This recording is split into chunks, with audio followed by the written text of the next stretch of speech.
Gaurkoan Martin Dozenea Gaztelekura hurbildu gara eta datozen minutuetan zehar Maialen Dorronsoro sexologarekin hitz egingo dugu pixka bat asexualate zerbitzua zer den eta bertan nolako proiektuak egiten dituzte ezagutzeko eta beraz elkarrizketarekin hasteko Maialen lehenik eta behin konta iguzu. Ezagutzen ez dutenentzat zer da asexualate?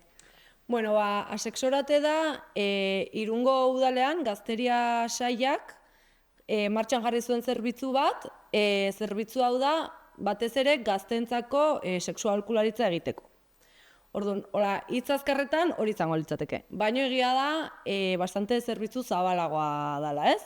Egiten ditugulako bai formakuntzak, bai banakako kontsultak, bai haurtxokoetan ekintza ezberdinak, herrian ekintza ezberdinak. Orduan, helburua da haur eta gaztengana iristea, eta beraiek niregana iristea baita ere. Eta orduan, beraiengana iristeko, azkenean ekintza, formakuntza edo esku hartze ezberdinak egiten ditugu. Hori da, biztanleria gaztearentzat pentsatutako zerbitzu bat da printzipioz, baina hala ere aipatu dezakegu gizarteko beste eragile edo beste adinetako jendeari ere babesa ematen diozuela, batez ere hori gazteekin lan egiteko garaian babes hori emateko, ezta? Bai, hori da. Berez, esango genuke, gure esku hartzearen fokua jartzen dugula haur eta gazteetan. Orduan, haurretatik hasi eta 25 urte bitarteko gazteen artean da berez gure helburua hor esku hartzea da helburua, baina egia da garrantzitsua iruditzen zaigula eta baita ere egiten ditugula ekintzak, azkenean haur eta gazte hoiekin egoten dian beste pertsonekin. Izan daitezke irakasleak, izan daitezke gurasoak, izan daitezke aisialdian beraiekin dauden hezitzaileak. Orduan, pixka bat, esku hartze hori globalagoa eta zabalagoa izateko, integralagoa izateko, egiten duguna da haur eta gazteekin esku hartzeaz aparte, beraiekin dauden pertsona haiekin ere formakuntzak egiten ditugu, eta garrantzitsua da beraiek ere jakitea azkenean aholkularitza zerbitzu hau beraiengana ere iristea, ez? Azkenean guk nolabait gurasoentzako ere, gurasoek edo irakasleek ere jakitea, jo dezaketela niregana momenturen batean kontsulta bat egiteko edo zalantzaren bat badute dolako zerbait. Zentzu horretan imaginatzen dut, zerbitzuaren helburuetako bat izango dela, kalitatezko sexu heziketa hori ematea, ez? Batez ere, hori errespetuzko harremanak izan ahal izateko, oinarrian heziketa hori izan ahal izateko, ezta? Bai, hori da, azkenean, berdintasunean eta errespetuan oinarritzen den sexu heziketa bat bultzatu nahi dugu, eta horrela esan da erreza da, baina, gauza askok sartzen dira hor barruan, ez? Orduan lan handia dago, baina, bai, azkenean, nahi dugu, gure gazteak, aurrak, zoriontsuak izatea, beraien ongizatea bilatzen dugu, eta ongizatea bilatzeko, sexualitatearen arloa lantzea ere, ezinbestekoa deritzogu.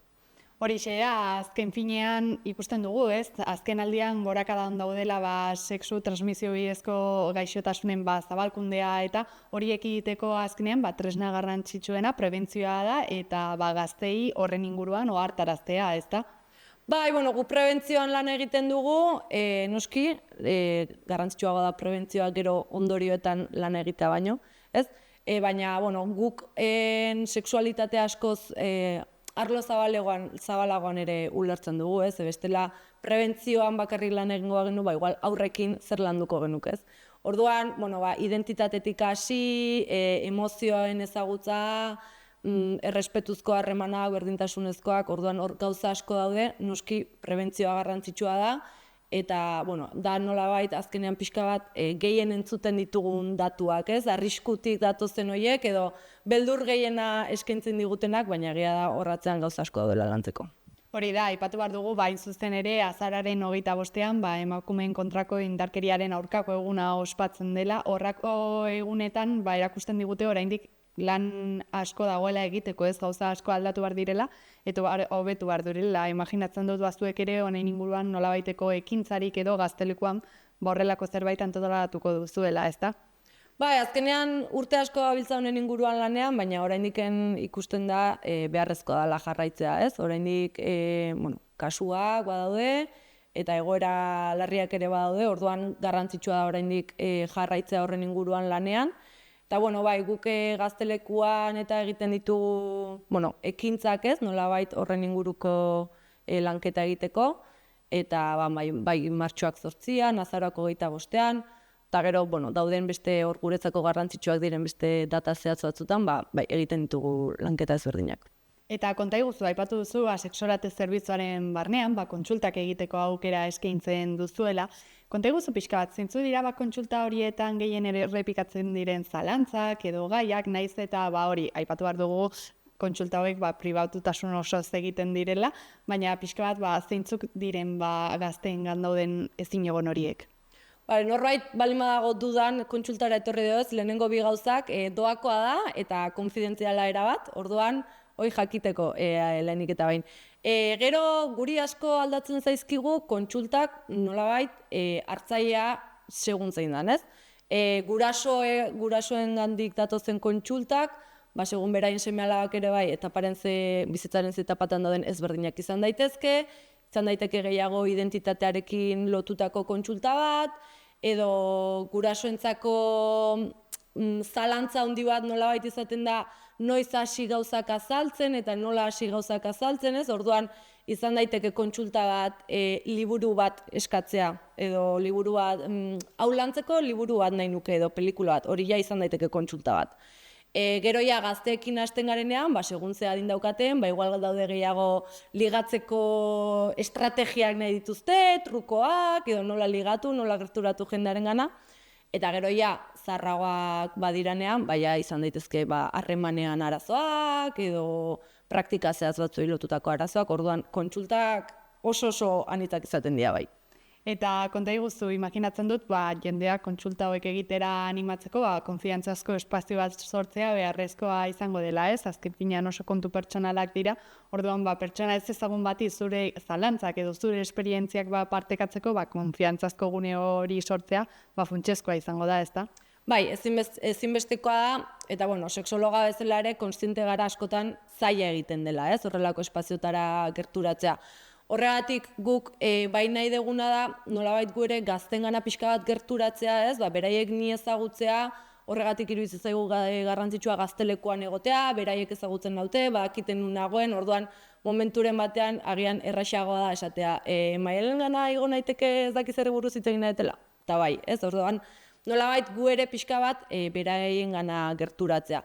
Eta gero esaten izuna baita, pixka bat buruan daukagun kontsultaren ideia hoi aldatzen joatea, ez? Batzutan ematen du kontsultara zatu zela arazo larri bat daukazunean eta azkeneko errekurtso bezala, eta pixka bat horri ere buelta eman nahi diogu. Orduan, gurasoentzat adibidez, liburu bat edo izan daiteke zerbait ez hain larria edo gauza txikiak honi buruz hitz egin. Eta gero gaztentzako guk bideratzen dugu baita ere pixka bat ideia hori kuadrilan etorri zaitezkete. Ez du izan behar zertan etorri bakarrik, leku bat oso zea, sexologarekin. Altza dete kuadrilan edo bikotean etorri, ordua hartu, eta izan daiteke, elkarrizketa txiki bat, zuek nahi duzuen gaiari buruz, baina pixka bat kentzea formaltasun ideia hori, ez? Jungo geha lau lagun, ze hitz egin nahi dugu ez dakiz herri buruz. Etortzen zeatez. Eta gero baita ere, guretzako garrantzitsua zen, ematea aukera hori, online egiteko kontsultak, ez? Azkenean gerturatzea gehiago kostatzen denez, eukitzea aukera hori online egiteko, eta batzuetan online hasten diren kontsultak gero presentzialera etortzen dira, ez? Azkenean, pixka bat berarekin hitzein eta konfiantza pixka bat hartutakoan, presentzialera bueltatzen dira. Orduan, leku segurua, erosoa eta lasaiak dira, bai. Horixe galdetu bat nizun, zeintzuk diren kontsultak egiteko ordutegiak, ze bide eskaintzen dituzuen, aipatu duzu, bai presentziala, bai online egiteko aukera daudela, aipatu goi guzu pixka bat. Webgunean dago informazio guztia, Gazteriako webgunean dago informazio guztia, daukagu telefono bat, orduan telefono hori izan daiteke deitzeko eta kontsulta telefonoz egiteko, edo zita eskatzeko nolabait, eta gero korreoa baita ere, e-maila. Orduan, bi aukera horiek daude nirekin kontaktuan jartzeko nolabait, eta izan daiteke zuzenean hortik, edo horrekin jarri zita bat eta gelditu nun baiten. Nik nahiko ordutegi flexiblea daukat, nolabait esateko, orduan moldatu naiteke baita ere jendearen eskaeretara. Arratsaldetan gehiago egoten naiz igual esku hartzeak egiten, eta goizetan gehiago kontsulta, bulegoko lanak egiten, baina esan bezala jarri dezakegu arratsalde batean ordua, ez?